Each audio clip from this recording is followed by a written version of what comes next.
नमस्कार दोस्तों। और आज की पहली कहानी उत्तर प्रदेश के देवरिया जिले की है। ये बात 2025 की है। देवरिया में एक थाना है तरकुलवा। इसी थाने की पुलिस को सूचना मिली कि छापर पटखौली गांव में एक खेत के पास एक बड़ा सा सूटकेस पड़ा है जिस पर खून के निशान हैं। सूचना मिलते ही थाना तरकुलवा की पुलिस मौके पर पहुंची और वहां की स्थिति का जायजा लिया। एसएचओ ने तत्काल उच्च अधिकारियों को मामले की जानकारी दी। पुलिस ने सबसे पहले वहां मौजूद लोगों को हटाया और आसपास के इलाके को बैरिकेड्स लगाकर सील कर दिया। दरअसल यह सूचना किसान जितेंद्र गिरी ने दी थी, जो कंबाइन मशीन लेकर गेहूं कटवाने खेत पहुंचे थे और बगल के खेत में संदिग्ध सूटकेस देखा था। पुलिस को सूचना मिलते ही थोड़ी ही देर में एएसपी अरविंद वर्मा, सीओ संजय रेड्डी, स्वाट टीम प्रभारी दीपक कुमार, डॉग स्क्वाड और फोरेंसिक टीम के साथ मौके पर पहुंच गए। जांच के दौरान एएसपी अरविंद वर्मा ने सूटकेस खुलवाया, जिसमें एक युवक की लाश 2 टुकड़ों में मिली। सिर से कमर तक का हिस्सा प्लास्टिक में लिपटा हुआ था, जबकि कमर से नीचे का हिस्सा एक बोरे में रखा गया था। सिर पर गहरी चोट और धारदार हथियार के निशान थे। पुलिस ने मौके पर मौजूद लोगों से शव की शिनाख्त करवाने की कोशिश की, लेकिन कोई भी युवक को पहचान नहीं सका। इसके बाद पुलिस ने सूटकेस की तलाशी ली ताकि मृतक के बारे में कोई सुराग मिल सके, मगर यह प्रयास भी असफल रहा। इसी दौरान एएसपी अरविंद वर्मा की नजर सूटकेस पर लगे एयरपोर्ट के बारकोड स्टिकर पर पड़ी। इसके कुछ ही दूरी पर पुलिस को एक विदेशी सिम कार्ड भी मिला, जिससे मामले की गंभीरता और बढ़ गई। बारकोड को एयरपोर्ट भेजकर जब उसकी जांच कराई गई तो पता चला कि वह सूटकेस देवरिया जिले के थाना मैल क्षेत्र के गांव भटौली निवासी नौशाद का है। इसके बाद पुलिस को शक हुआ कि सूटकेस में मिली लाश नौशाद की हो सकती है या फिर उसके किसी करीबी की। शव को पोस्टमार्टम के लिए भेजकर पुलिस टीम तुरंत भटौली गांव के लिए रवाना हो गई। भटौली पहुंचने पर पुलिस ने नौशाद की पहचान की पुष्टि की। जब पुलिस ने नौशाद की पत्नी से उसके बारे में पूछताछ की तो उसने बताया कि वह रात को कहीं चले गए थे, लेकिन जब पुलिस ने यह जानना चाहा कि वे कहां और क्यों गए थे तो महिला टाल मटोल करने लगी और जवाबों में विरोधाभास दिखा। उसकी बातों से शक गहराया, जिसके बाद पुलिस ने घर की तलाशी ली। तलाशी के दौरान पुलिस को एक और सूटकेस मिला जिस पर खून के निशान थे। जांच में सामने आया कि यह वही सूटकेस था जिसमें पहले शव रखने की कोशिश की गई थी, लेकिन किसी कारण से बाद में लाश को दूसरे सूटकेस में रखा गया। इसके बाद जब पुलिस ने रजिया सुल्तान से सख्ती से पूछताछ की तो उसने अपने पति नौशाद की हत्या का जुर्म कबूल कर लिया और हत्या के पीछे की पूरी कहानी भी बता दी। पुलिस ने तुरंत उसे हिरासत में ले लिया और थाने ले आई। पूछताछ में सामने आया कि रजिया ने बड़ी चालाकी से इस वारदात की साजिश रची थी, जबकि वह ज्यादा पढ़ी लिखी नहीं थी। शायद इसी वजह से वह सूटकेस पर लगे एयरपोर्ट के बारकोड का महत्व नहीं समझ सकी। उसने सूटकेस का सारा सामान निकाल लिया था, लेकिन जल्दबाजी में वह बारकोड हटाना भूल गई, जो बाद में उसकी गिरफ्तारी की सबसे अहम कड़ी बन गया।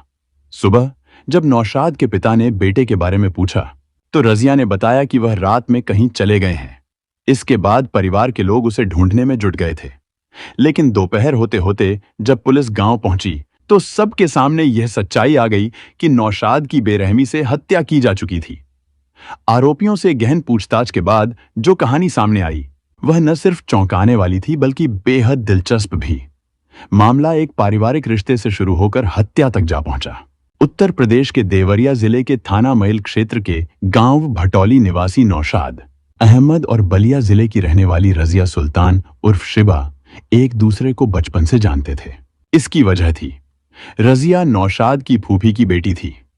रजिया जब भी अपने ननिहाल आती तो दोनों हमउम्र होने की वजह से साथ साथ खेलते थे। उनकी नजदीकी देखकर रजिया की मां को यह जोड़ी पसंद आने लगी थी। हालांकि उस वक्त उन्होंने कुछ नहीं कहा, लेकिन मन ही मन तय कर लिया था कि अगर भाई मबू अहमद रजिया के लिए रिश्ता मांगेंगे तो वह अपनी बेटी का निकाह खुशी खुशी नौशाद से कर देंगी। उधर नौशाद की मां भी रजिया को अपनी बहू के रूप में देखने का सपना पालने लगी थी। जब भी रजिया अपनी मां के साथ मायके आती तो नौशाद की अम्मी अपनी ननद को यह बात जरूर याद दिलाती थी। मबू अहमद ज्यादा पढ़े लिखे नहीं थे और आर्थिक स्थिति भी ठीक नहीं थी। जब उनका बड़ा बेटा कमाने लायक हुआ तो उन्होंने उसे ड्राइविंग सिखवा दी। कुछ समय स्थानीय स्तर पर गाड़ी चलाने के बाद उसने पासपोर्ट बनवाया और प्रयास करके दुबई चला गया। दुबई रवाना होने से पहले मबू अहमद ने उसका निकाह जैतून नाम की लड़की से करवा दिया था। बड़े भाई की तरह ही नौशाद भी विदेश जाकर कुछ कर दिखाना चाहता था। इसी वजह से उसने भी ड्राइविंग सीख ली और कुछ समय तक आसपास गाड़ी चलाकर अनुभव भी हासिल किया। इसी दौरान उसने पासपोर्ट भी बनवा लिया। अब वह शादी लायक हो चुका था, तो उसके पिता मबू अहमद ने अपनी बहन से रजिया का रिश्ता मांगा। पहले से ही दोनों परिवारों में सहमति थी और रजिया की मां इस रिश्ते के लिए तैयार थी, क्योंकि नौशाद उन्हें अपनी बेटी के लिए हर तरह से योग्य नजर आता था। उन्हें भरोसा था कि नौशाद एक दिन जरूर दुबई जाएगा और तब उनकी बेटी की किस्मत भी बदल जाएगी। घर वालों की रजामंदी से रजिया और नौशाद का निकाह हो गया। यह बात करीब 10 साल पुरानी है। शादी के तुरंत बाद ही नौशाद दुबई जाने की तैयारी में लग गया। हालांकि उसके बड़े भाई की वहां मौजूदगी से मदद तो मिली, लेकिन अच्छी कंपनी में ड्राइवर का वीजा पाने में उसे करीब 3 साल लग गए। इस दौरान वह एक बेटी का पिता बन चुका था, जो अब 8 साल की हो चुकी है। जब नौशाद को आखिरकार वीजा मिल गया तो वह नौकरी के लिए दुबई चला गया, जहां उसे साल में सिर्फ 15 दिन की छुट्टी मिलती थी। ऐसे में वह हर साल केवल 15 दिनों के लिए ही अपने परिवार के पास लौटता था। बाकी समय वह दुबई में अकेले ही काम करता रहता था। वहीं उसकी पत्नी रजिया गांव में बेटी और ससुर के साथ रहती थी। पति के विदेश चले जाने के बाद रजिया की जिंदगी काफी हद तक आजाद हो गई थी। घर में सास नहीं थी, जेठानी से कोई लेना देना नहीं था और देवर भी कमाने के लिए मुंबई चला गया था। घर में केवल ससुर और बेटी थी, इसलिए कामकाज भी बहुत कम रह गया था। वह सुबह नाश्ता और खाना एक साथ बना देती, जिससे पूरा दिन खाली और अकेलेपन भरा बीतता। इसी खालीपन और आजादी ने उसकी जिंदगी की दिशा बदल दी, एक ऐसी राह पर जो आखिरकार एक खौफनाक मोड़ तक पहुंची।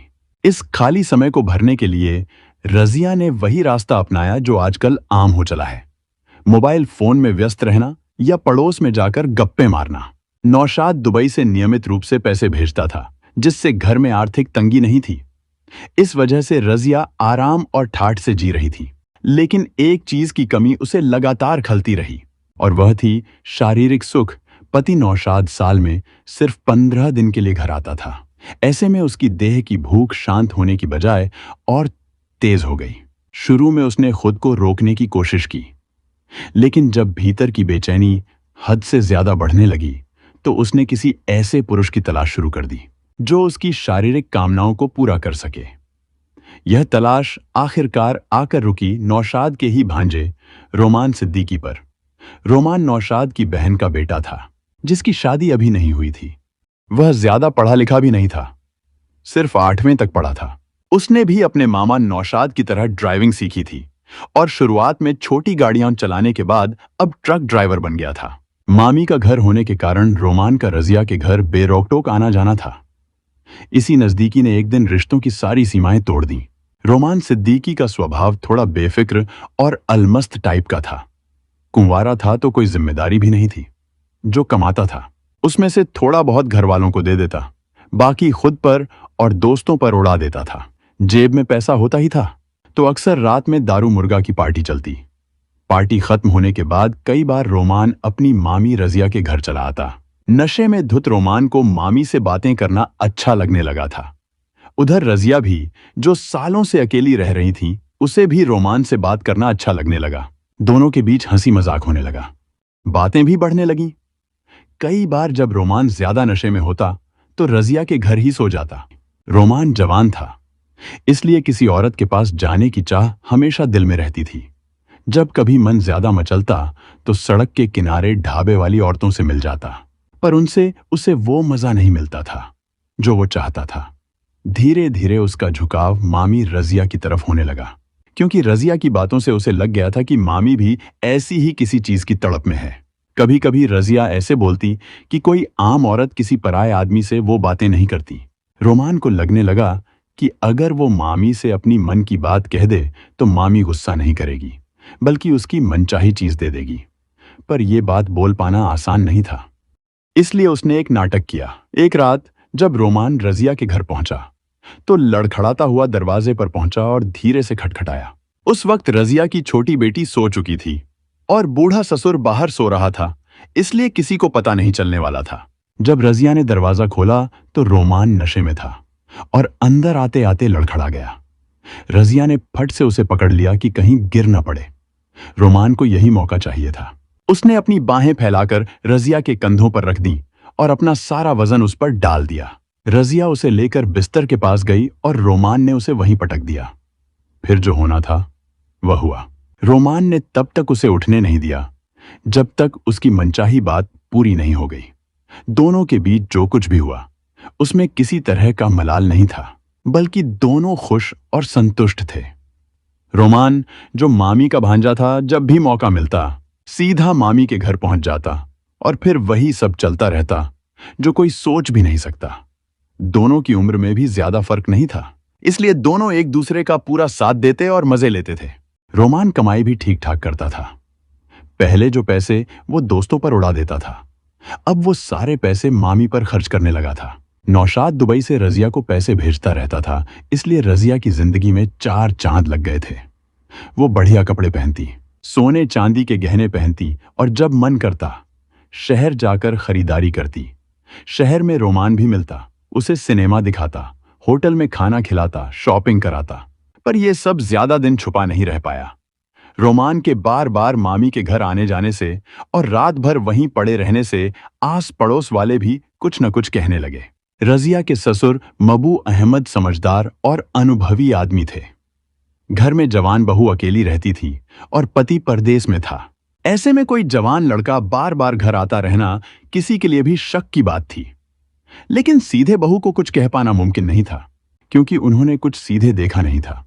फिर भी उन्होंने इशारों इशारों में रजिया को समझाने की कोशिश की और रोमान को भी टोका। पर दोनों को जो खुशी मिल रही थी वे उसे छोड़ना नहीं चाहते थे। इसलिए मबू अहमद की बातों का न तो रजिया पर कोई असर पड़ा, न ही रोमान पर। मबू अहमद ज्यादा कुछ कह नहीं सकते थे, क्योंकि अगर बात खुलती तो बदनामी उन्हीं की होती। जब रजिया ने उनकी बातों को नजरअंदाज किया तो उन्होंने बड़ी बहू जैतून से कहा कि वह अपनी देवरानी को समझाए, क्योंकि लोग अब खुलकर कहने लगे थे कि रोमान उनके घर ज्यादा ही आता जाता है और कभी कभी रात को भी वहीं रुक जाता है। लेकिन जब जैतून ने रजिया को समझाने की कोशिश की तो वह उससे लड़ने लगी। जैतून ने फिर सोचा कि अपनी बेइज्जती से बेहतर है कि चुप रहना। आखिरकार मबू अहमद को खुद सामने आना पड़ा। उन्होंने रोमान को घर आने से मना किया और रजिया को बाहर जाने से रोका, लेकिन रजिया ने उनकी बात नहीं मानी। मबू अहमद ज्यादा कुछ कह नहीं सकते थे, क्योंकि अगर बात खुलती तो बदनामी उन्हीं की होती। उन्होंने सारी बात अपने बेटे नौशाद को बताई। नौशाद को मानना मुश्किल था। उसने तुरंत रजिया को फोन लगाया। रजिया झूठा साबित होने से बचने के लिए 1000 कस्में खाने लगी, लेकिन नौशाद इतना भी बेवकूफ नहीं था कि पत्नी की बात पर भरोसा कर ले। उसने छुट्टी लेकर गांव आ जाना सही समझा। गांव में घर वाले ही नहीं, उसके यार दोस्त और कुछ बुजुर्गों ने भी नौशाद को बताया कि रजिया के कदम बहक गए हैं और उसका भांजा भी बेकार है, जिसने रिश्ते की कोई कद्र नहीं की। ये बातें सुनकर नौशाद को बहुत तकलीफ हुई कि वो जो हजारों मील दूर अपने परिवार को छोड़कर कमाने गया, वही उसकी अपनी पत्नी उस पर विश्वासघात कर रही है। नौशाद ने रजिया को समझाने की कोशिश की, लेकिन वो अपनी जिद पर अड़ी रही और कहती रही कि ये सब झूठा आरोप है। गुस्से में नौशाद ने तलाक देने का फैसला कर लिया, पर रजिया तैयार नहीं थी, क्योंकि नौशाद जैसा कमाऊ पति आसानी से नहीं मिलता। उसने माफी मांगी और कसम खाई कि अब वो रोमान से कभी नहीं मिलेगी। पंचायत भी बुलाई गई। सबके सामने रजिया और रोमान ने कसम खाई कि अब वे एक दूसरे से कभी नहीं मिलेंगे। नौशाद रजिया से बहुत प्यार करता था, इसलिए तलाक का फैसला वापस ले लिया। इसके बाद रजिया ने कहा कि एक अलग घर बनवाओ, तो नौशाद ने गांव के बाहर थोड़ी जमीन खरीद ली और घर बनवाने की पूरी तैयारी करके फिर अपनी नौकरी पर वापस चला गया, क्योंकि छुट्टी बस 15 दिन की थी। जब अलग घर बनकर तैयार हो गया तो रजिया वहां रहने लगी। ये घर गांव से थोड़ा दूर था, इसलिए मबू अहमद रात को वहीं सोते थे, लेकिन इससे रजिया को कोई फर्क नहीं पड़ता था। यहां आकर रोमान से मिलना और भी आसान हो गया था, क्योंकि घर में अकेली रहती थी। भले ही ससुर रात को आकर वहीं सोते थे, लेकिन पीछे का दरवाजा था, जिससे रोमान चुपके से आता, जो करना होता करता और निकल जाता। नौशाद जो पैसे भेजता था वो सब रजिया के अकाउंट में आता था, इसलिए वहां खूब रकम जमा हो गई थी।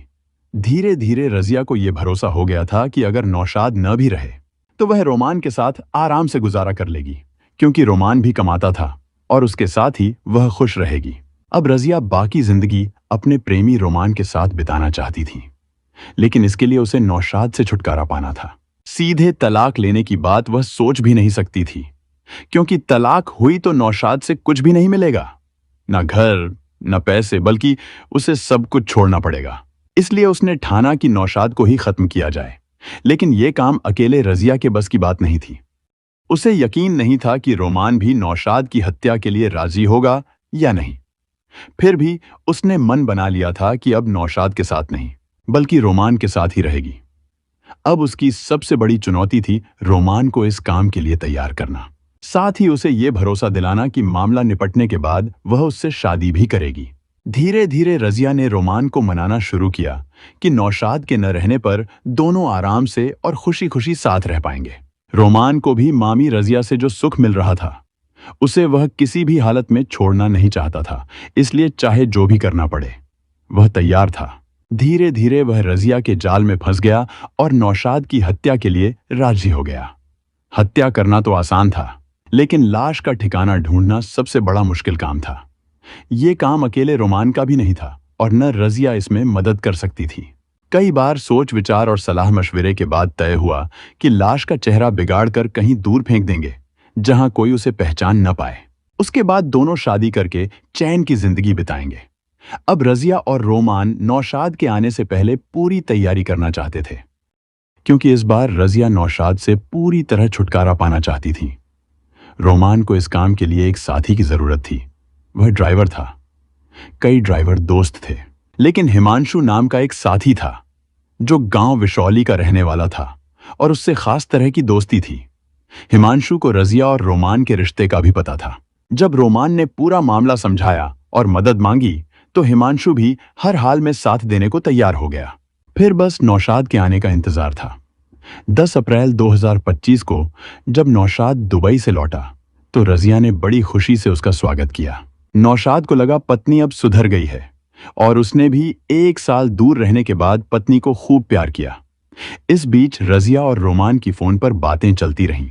नौशाद को कैसे मारें, इसकी योजना बनती रही। गला दबाकर मारने का विचार आया, लेकिन नौशाद इतना तगड़ा था कि तीनों मिलकर उसे काबू नहीं कर पाते। हथियार से मारने की बात हुई तो डर था कि चीख पुकार हो जाएगी और पूरा सच सबको पता चल जाएगा। तो तय हुआ कि नौशाद को पहले नींद की दवा देकर सुला दिया जाएगा, फिर गला दबाकर मार दिया जाएगा। बाद में लाश को कहीं दूर फेंक दिया जाएगा ताकि कोई पहचान न पाए। नौशाद दुबई जाने की तैयारी में था, लेकिन उससे पहले ही सब काम निपटा लेना था। रोमान ने दवा की व्यवस्था कर दी थी। 19 अप्रैल 2025 की शाम को रजिया ने नौशाद के खाने में नींद की दवा मिला दी। दवा खाने के बाद उसने रोमान को खबर दे दी। रजिया की बेटी सो चुकी थी। उसे अलग कमरे में सुलाकर दरवाजा बंद कर दिया। घर के बाहर अब्बू सो रहे थे। रात करीब 11 बजे रोमान और हिमांशु बोलेरो लेकर आ गए।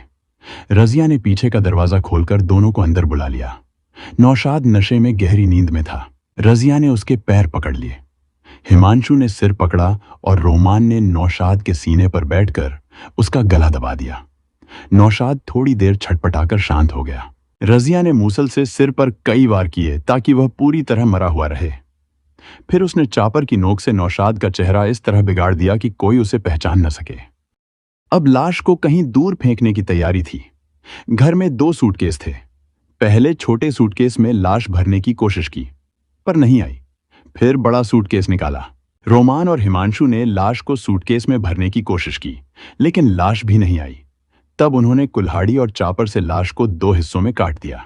फिर भी पैर सूटकेस में फिट नहीं हो रहे थे, तो पैरों को तोड़कर अंदर रखा और सूटकेस बंद कर दिया। रजिया ने सूटकेस से सारे कागज निकाल लिए ताकि कोई पता न चले कि सूटकेस किसका है। फिर रोमान और हिमांशु सूटकेस लेकर बोलेरो में बैठे और सुबह 5 बजे किलोमीटर दूर थाना तरकुलवा के गांव छापर पटखौली में एक खाली खेत में सूटकेस फेंक दिया। लाश फेंककर दोनों अपने घर लौट गए। रोमान ने तुरंत रजिया को फोन कर सूचना दी। रजिया को यकीन था कि पुलिस कभी भी उस तक नहीं पहुंचेगी। पुलिस ने आरोपियों से पूरी पूछताछ के बाद नौशाद की बहन निशात की तहरीर के आधार पर नौशाद की हत्या का केस रजिया सुल्तान, रोमान और हिमांशु के खिलाफ दर्ज कर लिया। पुलिस ने वो हथियार छापर, कुल्हाड़ी और मूसल भी बरामद कर लिए जिनसे नौशाद की हत्या हुई थी। गांव में भी चर्चा तेज हो गई थी। लोग ये समझने लगे थे कि आखिरकार झूठ और पाप की ये कहानी कब खत्म होगी। कुछ लोग रजिया और रोमान को बदनाम कर रहे थे तो कुछ सहानुभूति दिखा रहे थे। लेकिन सच ये था कि अब किसी के लिए भी वापसी का रास्ता मुश्किल था। अब अदालत में केस चल रहा है और आज की दूसरी कहानी उत्तर प्रदेश के मेरठ जिले की है। ये बात 2013 की है। मेरठ जिले में एक गांव है फफूंडा। इसी गांव में लीलू और छोटे लाल रहते थे। यह गांव मेरठ से लगभग 35 किलोमीटर दूर मेरठ हापुड़ रोड पर स्थित है और थाना खरखौदा इलाके में आता है। छोटे लाल की उम्र 26 साल थी और वह 4 भाइयों में सबसे छोटा था। उसके परिवार में उसकी पत्नी पूजा थी। उनके 3 छोटे बच्चे थे। बड़ा बेटा शुभ 5 साल का था, दूसरा बेटा लवी 2 साल का था और सबसे छोटी बेटी अंशिका सिर्फ 6 महीने की थी। छोटे लाल का घर गांव के आखिरी किनारे पर था, जबकि लीलू गांव के बीचों बीच रहता था। जब लीलू को अपने छोटे भाई की तबीयत खराब होने की जानकारी मिली तो उसने तुरंत अपने बाकी भाइयों को बताया और सब मिलकर छोटे लाल के घर पहुंच गए। वहां जाकर देखा तो छोटे लाल बिस्तर पर मुंह के बल पड़ा था। उसकी सांसें थम चुकी थीं, लेकिन भाई होने के नाते उन्होंने उम्मीद नहीं छोड़ी और जल्दी से गांव के एक डॉक्टर को बुलवा लिया। डॉक्टर ने छोटे लाल की नब्ज और शरीर की जांच की, लेकिन जांच के बाद उसने उसे मृत घोषित कर दिया। जैसे ही घर वालों को छोटे लाल की मौत का पता चला, पूरा घर रोने धोने से गूंज उठा। किसी को यकीन नहीं हो रहा था, क्योंकि छोटे लाल तो एक दिन पहले तक पूरी तरह ठीक था। वह गांव के लोगों के साथ होली भी खेला था। फिर अचानक ऐसा क्या हुआ कि उसकी जान चली गई, यह किसी की समझ में नहीं आ रहा था। छोटे लाल की पत्नी पूजा का रो रो कर बुरा हाल था। जैसे ही उसके मायके वालों को दामाद की मौत की खबर मिली, वे भी फौरन पहुंच गए। लीलू को जब अपने भाई की मौत की खबर मिली तो वह दुखी होने के साथ साथ गुस्से में भी था। उसे शक था कि छोटे लाल की मौत सामान्य नहीं थी। उसने सबके सामने यह कह दिया कि उसके भाई की हत्या की गई है और इसके लिए उसने सीधा आरोप अपनी भाभी पूजा पर लगाया। पूजा उस समय बहुत रो रही थी, लेकिन लीलू ने उसके आंसुओं को झूठा बताया। लीलू का यह आरोप पूजा के मायके वालों को बहुत बुरा लगा। वे गुस्से में आ गए और कहासुनी शुरू हो गई। घर का माहौल और ज्यादा तनावपूर्ण हो गया। गांव में भी इस बात को लेकर हलचल मच गई थी। इसी बीच लीलू ने पुलिस को सूचना दे दी। खरखौदा थाने के थाना प्रभारी रणवीर सिंह अपनी टीम के साथ मौके पर पहुंचे। उन्होंने घटनास्थल का मुआयना किया। शव की स्थिति और आसपास के हालात कुछ ऐसे नहीं थे जिससे यह साफ हो सके कि छोटे लाल की हत्या हुई है। पूजा ने पुलिस को बताया कि होली के दिन छोटे लाल शाम को घर आया था। रात को उसने बच्चों के साथ खाना खाया और सब लोग सो गए। आधी रात में पति की कराहने की आवाज सुनकर उसकी नींद खुली। छोटे लाल ने सीने में दर्द की शिकायत की। पूजा ने उसके सीने की मालिश की। उस समय छोटे लाल की सांसें तेज थीं। उसने किसी को बुलाने को मना कर दिया और कहा कि अब दर्द थोड़ा कम है, सुबह देखेंगे। इसके बाद वह उलटा लेट गया और पूजा की भी आंख लग गई। सुबह जब पूजा की नींद खुली तो उसने सबसे पहले पति को देखा। वह उसे हिलाने लगी, लेकिन कोई हरकत नहीं हुई। तब उसने अपने जेठ को फोन करके सब कुछ बताया। पूजा ने जो भी बताया वह सुनने में ठीक लग रहा था और उसमें सच्चाई भी नजर आ रही थी। लेकिन दूसरी ओर छोटे लाल के परिवार वालों का कहना था कि पूजा का गांव के ही एक युवक से नाजायज रिश्ता था। वे बताते थे कि छोटे लाल और उसके भाई इस बात से नाराज रहते थे और इसी को लेकर पति पत्नी के बीच अक्सर झगड़े होते थे। परिवार का आरोप था कि पूजा ने अपने प्रेमी के साथ मिलकर छोटे लाल को कोई जहरीली चीज खिला दी थी, जिससे उसकी मौत हो गई। हालांकि इस आरोप का कोई ठोस सबूत नहीं था। अगर सच में छोटे लाल की हत्या की गई थी तो यह कैसे हुई, इसका भी किसी को अंदाजा नहीं था। दूसरी तरफ पूजा अपने बच्चों को सीने से लगाकर जिस तरह से रो रही थी, उसे देखकर यह भी नहीं लगता था कि वह ऐसी कोई साजिश कर सकती है। ऐसी स्थिति में पुलिस के लिए यह जरूरी हो गया कि वह पोस्टमार्टम करवाए। पुलिस ने गांव के कुछ और लोगों से भी पूछताछ की। कुछ लोगों ने धीरे से यह माना कि पूजा का किसी युवक से रिश्ता था, लेकिन यह कोई नहीं मान रहा था कि वह हत्या जैसी कोई हरकत कर सकती है। फिर भी लीलू ने पुलिस को एक तहरीर देकर पूजा और उस युवक अशोक पर आरोप लगाया। इसके बाद पुलिस ने छोटे लाल के शव को पोस्टमार्टम के लिए जिला अस्पताल भेज दिया। पोस्टमार्टम होने के बाद उसी दिन शव को परिवार के हवाले कर दिया गया। अगले दिन पोस्टमार्टम रिपोर्ट आ गई, लेकिन उसमें भी मौत का सही कारण सामने नहीं आया। डॉक्टरों ने आगे की जांच के लिए पेट का एक हिस्सा सुरक्षित रख लिया। क्योंकि कुछ साफ नहीं हो पा रहा था, इसलिए पुलिस भी इस मामले में उलझ गई थी। आखिरकार पुलिस ने फैसला किया कि वह पूजा से फिर से पूछताछ करेगी। पुलिस की पूछताछ में पूजा ने खुद को निर्दोष बताते हुए अपनी मजबूरी का हवाला दिया। उसने कहा कि वह 3 छोटे बच्चों की मां है और अपने पति को मारने का कोई कारण नहीं है। उसका कहना था कि पति के बिना वह बच्चों को कैसे पालेगी, यह सोचकर ही वह डर जाती है। जब पुलिस ने अशोक के बारे में पूछा तो पूजा ने बताया कि अशोक उनके घर आता जाता था, क्योंकि वह उसके पति छोटे लाल का दोस्त था। अशोक घर के कुछ छोटे मोटे कामों में मदद कर देता था। साथ ही उसने यह भी कहा कि उसके जेठ यानी छोटे लाल के भाइयों को वह पसंद नहीं थी और अब जो आरोप उस पर लगाए जा रहे हैं उनसे उसे शक होने लगा है। पूजा का शक था कि उसके पति को कोल्ड ड्रिंक में कुछ मिलाकर दिया गया था। उसने बताया कि घटना वाली शाम को छोटे लाल ने सतेंद्र, रामू और बिलास के साथ कोल्ड ड्रिंक पी थी। सतेंद्र लीलू का बेटा था। पूजा को शक था कि उसी कोल्ड ड्रिंक में कुछ मिलाया गया हो सकता है। इस आधार पर पुलिस ने सतेंद्र, रामू और बिलास से पूछताछ की।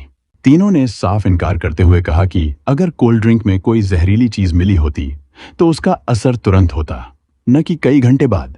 पुलिस को भी यह बात सही लगी। इस जांच से यह बात जरूर साफ हुई कि पूजा का अपने ससुराल वालों के साथ रिश्ता अच्छा नहीं था और वह उनके प्रति मन में नाराजगी रखती थी। पुलिस इस पूरे मामले में किसी ठोस नतीजे तक नहीं पहुंच पा रही थी। न ही कोई पक्का सबूत था और न ही मौत का कारण स्पष्ट था। इसी वजह से पुलिस ने अब तक इस मामले में कोई मुकदमा दर्ज नहीं किया। पुलिस को अभी भी बिसरा रिपोर्ट और किसी ठोस सुराग का इंतजार था। इस तरह धीरे धीरे कई दिन बीत गए, लेकिन छोटे लाल के परिवार वाले इस बात से संतुष्ट नहीं थे। उन्हें लग रहा था कि पुलिस मामले को गंभीरता से नहीं ले रही। आखिरकार उन्होंने मेरठ के एसएसपी ओंकार सिंह से मुलाकात कर पूरे मामले की जानकारी दी और कार्रवाई की मांग की।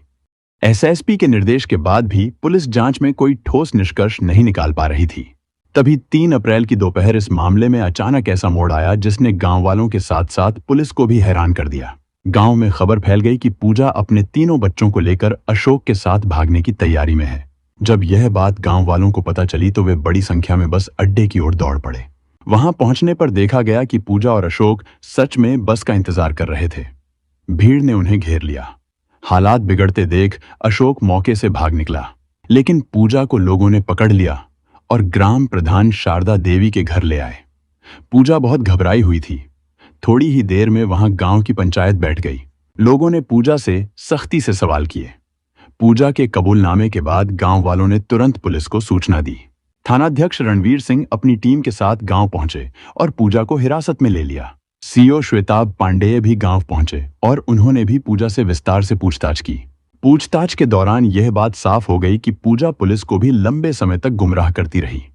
पूरे मामले की गंभीरता को देखते हुए पुलिस ने पूजा और उसके प्रेमी अशोक के खिलाफ भारतीय दंड संहिता की धारा 302 के तहत हत्या का मुकदमा दर्ज कर लिया। जब पूजा को थाने लाकर गहराई से पूछताछ की गई, पुलिस के सामने एक ऐसी औरत का रूप सामने आया जिसने अपने ही घर को उजाड़ने में कोई कसर नहीं छोड़ी थी। पूजा मेरठ जिले के ही दौराला थाना क्षेत्र के गांव चिरौड़ी की रहने वाली थी। वह शेर सिंह की छोटी बेटी थी। जब वह युवावस्था में पहुंची तो शेर सिंह ने 11 जुलाई 2008 को उसका विवाह छोटे लाल से कर दिया।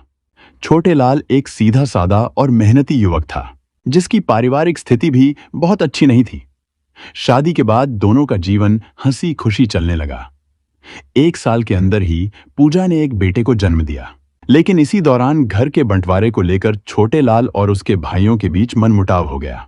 ऐसे में छोटे लाल ने अपने हिस्से की जमीन पर गांव के किनारे एक छोटा सा मकान बनवाया और पत्नी के साथ वहीं रहने लगा। हालांकि जीवन सामान्य रूप से चल रहा था। 2 साल बाद उसके घर एक और बेटे का जन्म हुआ, लेकिन 2013 में उसकी जिंदगी में बदलाव की एक नई परत खुलने लगी। गांव का ही रहने वाला अशोक, जो छोटे लाल का दोस्त था। दोस्त होने के कारण अशोक अक्सर छोटे लाल के घर आता जाता था। जब भी पूजा से आमना सामना होता, वह मुस्कुराकर कुछ न कुछ कहता और निकल जाता। अशोक की यह अदा पूजा को धीरे धीरे आकर्षित करने लगी। पूजा के दिल में अशोक ने एक खास जगह बना ली थी। एक दिन अशोक घर आया, बच्चे बाहर खेल रहे थे। उस दिन अशोक अपने दिल की सारी बातें पूजा के सामने रखाया। अपने दिल की बात कहते हुए उसने पूजा का हाथ थामा और पूजा ने इसका विरोध नहीं किया। कुछ ही देर में दोनों ने अपने बीच की सारी मर्यादाएं तोड़ दी। अशोक के लिए यह पहला मौका था जब वह किसी औरत के इतना करीब आया था और उसे यह अनुभव बहुत खास लगा। पूजा भी इस नए रिश्ते से खुश थी और अपने पति और बच्चों की जिम्मेदारियों को कुछ पल के लिए भूल गई। पर उसे नहीं पता था कि उसके ये बहके कदम उसे कितनी गहरी मुश्किलों में फंसा देंगे। एक बार यह सिलसिला शुरू हुआ तो फिर रोजमर्रा की बात बन गई। जब भी मौका मिलता पूजा और अशोक मिल जाते। कई बार अशोक ने छोटे लाल के पैसे से भी मदद की ताकि अपना अधिकार जमाया जा सके। लेकिन ऐसे रिश्ते छुपाए नहीं छुपते और आसपास के लोगों को यह सब नजर आने लगा। गांव में चर्चाएं होने लगीं और यह बात छोटे लाल के भाइयों तक पहुंची। उन्होंने छोटे लाल को समझाया, बदनामी का डर दिखाया। छोटे लाल को बात समझ आई। उसने पूजा से इस बारे में बात की, लेकिन पूजा भड़क उठी और कहने लगी कि तुम्हारे भाई चिढ़ते हैं, इसलिए ऐसी बातें करते हैं। पूजा अपने चालाकी और त्रियाचरित्र से छोटे लाल को मनाने में कामयाब हो गई। इस वजह से भाइयों के बीच मतभेद और बढ़ गए। पूजा अब अशोक से मिलने में ज्यादा सावधानी बरतने लगी, लेकिन दोनों को जो आदत लग गई थी उसे छोड़ना आसान नहीं था। एक दिन छोटे लाल ने दोनों को रंगे हाथों पकड़ लिया और खूब खरी खोटी सुनाई, लेकिन इसका असर बस कुछ दिनों तक ही रहा। छोटे लाल जब रोज विरोध करने लगा तो पूजा और अशोक दोनों परेशान हो गए। इसी दौरान अशोक ने पूजा से कहा कि वह उसे हमेशा के लिए अपनी बनाना चाहता है। पूजा ने कहा कि ऐसा कैसे हो सकता है, क्योंकि उनके रास्ते में पहले से ही कई परेशानियां थीं। अशोक ने फिर भी कहा कि वह उसके बिना नहीं रह सकता और कहीं और जाकर अपनी नई जिंदगी बसाना चाहता है। पूजा ने पूछा कि क्या उसका पति ऐसा होने देगा। अशोक ने जवाब दिया कि अगर छोटे लाल रास्ते में आया तो उसे हटाना होगा ताकि वे हमेशा के लिए साथ हो सकें। पूजा ने चेतावनी दी कि अगर ऐसा कुछ किया तो वे बच नहीं पाएंगे, लेकिन अशोक ने कहा कि उन्हें बस सावधानी से काम करना होगा। फिर अशोक ने हत्या की योजना बनाई। 17 मार्च को धुलैंडी के दिन अशोक ने पूजा को कुछ गोलियां दी और कहा कि उन्हें रात में छोटे लाल के दूध में मिला देना। ये नशे की गोलियां थीं। शाम को छोटे लाल घर आया। पूजा ने उससे चाय के लिए कहा। छोटे लाल ने बताया कि वह अभी-अभी सतेंद्र, रामू और बिलास के साथ कोल्ड ड्रिंक पीकर आया था। रात को खाना खाने के बाद जब सभी सोने लगे, पूजा ने छोटे लाल के लिए एक गिलास दूध गर्म किया और उसमें अशोक द्वारा दी गई नशे की गोलियां मिला दी। छोटे लाल ने दूध पी लिया और कुछ देर बाद वह गहरी नींद में चला गया। रात को दरवाजे पर दस्तक हुई। पूजा ने समझा कि अशोक होगा और उसने दरवाजा खोल दिया। अशोक ने अंदर आकर तकिया उठाया और उसे छोटे लाल के मुंह पर दबा दिया। नशे की गोलियों की वजह से छोटे लाल ज्यादा विरोध नहीं कर सका और कुछ ही देर में उसकी सांसें थम गईं। दोनों ने विश्वास करने के बाद उसे उल्टा लिटा दिया। तब तक छोटे के बच्चे सो चुके थे। छोटे लाल की मौत के बाद पूजा और अशोक ने बेहयाई की हद तक पतन की राह पकड़ ली। अगली सुबह पूजा ने लीलू को फोन कर बताया कि छोटे लाल की तबीयत खराब है। पति की मौत के गम में पूजा ने खूब रोने धोने का नाटक किया। छोटे के भाई उस पर शक करते रहे, लेकिन पूजा ने पूरी तरह से इनकार कर दिया और उल्टा उन लोगों पर आरोप लगाए जो कोल्ड ड्रिंक में कुछ मिलाकर पिलाते थे। पुलिस भी मामले में कुछ ठोस सुराग न मिलने की वजह से अटक गई। मामला ठंडा पड़ता देख पूजा और अशोक ने भागने की योजना बनानी शुरू कर दी। 3 अप्रैल को जब पूजा और अशोक गांव छोड़कर भागने लगे तो गांव वालों को उन पर शक हो गया। लोगों ने उनकी हरकतों पर सवाल उठाए और पुलिस को सूचना दी। पुलिस ने पूजा को पकड़ लिया और अगले दिन अदालत में पेश किया। अदालत ने पूजा को उसके दुधमुहे बच्चे के साथ 14 दिनों की न्यायिक हिरासत में जेल भेज दिया। कुछ दिनों बाद पुलिस ने अशोक को भी गिरफ्तार कर लिया। पूछताछ में उसने भी वही कहानी दोहराई जो पहले सुनी गई थी। पूजा ऐसी महिला थी जिसने अपने परिवार की बर्बादी खुद ही अपने हाथों में ली। अगर वह थोड़ा विवेक दिखाती तो उसका घर और बच्चे सुरक्षित रह सकते थे। अब पूजा के दोनों बेटे अनाथ हो गए हैं और उनकी परवरिश उनके ताऊ लीलू कर रहे हैं। पूजा की गलती यही थी कि उसने अपने विवेक को खो दिया। जीवन में चाहे कितनी भी समस्याएं क्यों न हों, हमें हर परिस्थिति में सोच समझकर धैर्य के साथ फैसला लेना चाहिए। जल्दीबाजी या गलत इंसानों पर भरोसा करना भारी पड़ सकता है, जैसा पूजा के साथ हुआ। विवेक से ही हम अपने और अपने परिवार के भविष्य को सुरक्षित रख सकते हैं। इंसान अपने साथियों से प्रभावित होता है। पूजा का अशोक जैसे व्यक्ति से जुड़ना उसके जीवन के लिए घातक साबित हुआ। गलत संगति इंसान को गलत राह पर ले जाती है, जिससे अनजाने में ही वह अपने परिवार को तबाह कर देता है। इसलिए हमेशा अच्छे, सकारात्मक और समझदार लोगों के साथ रहना चाहिए।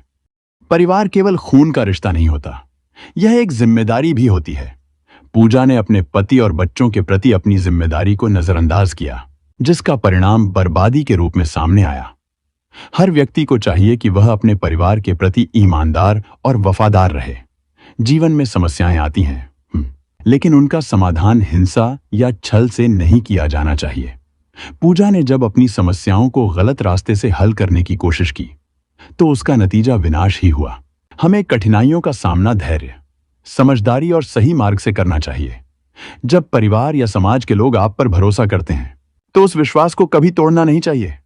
पूजा ने अपने परिवार और समाज को धोखा दिया, जिसके कारण उसका जीवन बर्बाद हो गया। समाज में अच्छा नाम और सम्मान बनाए रखना बहुत महत्वपूर्ण होता है।